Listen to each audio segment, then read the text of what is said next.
አሜሪካ፣ ሩሲያ እንደዚሁም ዩክሬን ለድርድር መቀመጣቸው ይታወቃል። በዚህ ድርድርም እንግዲህ በርካታ እውነቶች ተናግረው የሚገኙ ዘለንስኪ ሩሲያ የጀመረችውን ጦርነት ራሷ ታቆም ሲሉ መግለጻቸው ብዙዎች እየተናገሩ ነው የሚገኘው። አሜሪካ፣ ሩሲያ፣ ዩክሬን የሶስትዮሽ ድርድር እያደረጉ ነው የሚገኘው። ድርድሩ በተባበሩት አረብ ኤሚሬትስ አቡዳቢ ነው እየተደረገ የሚገኘው። የአቡዳቢ ውጭ ጉዳይ ሚኒስተርም እንደዚሁ ሀሳባቸውን ሰጥተዋል። በዚህ ጉዳይ ድርድሩ እንግዲህ በዛሬው ተደርጓል። ነገም እንደሚቀጥል ነው ይፋ ያደረጉ። ዘለንስኪ ግን አመሻሽ ላይ በኤክስ ገጻቸው ላይ በጻፉ ጽሁፍ ሩሲያ የጀመረችውን ጦርነት ራሷ እንድታቆም እንፈልጋለን ሲሉ መናገራቸው ብዙዎችን አነጋግሯል። ሩሲያ ግን ከዚህ ድርድር በርካታ ጉዳዮችን ነው ያነሳችው።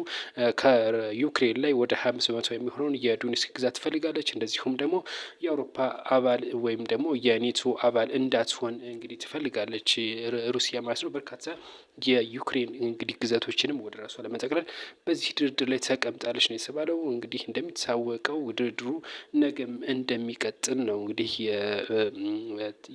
በዚህ በድርድሩን እየመሩ የሚገኙት አሜሪካ ናት። በዋናነት ድርድሩን የምትመራው አሜሪካ ነገም እንደሚቀጥል ይፋ አድርጋለች ነው የተባለው። መልካም ቆይታ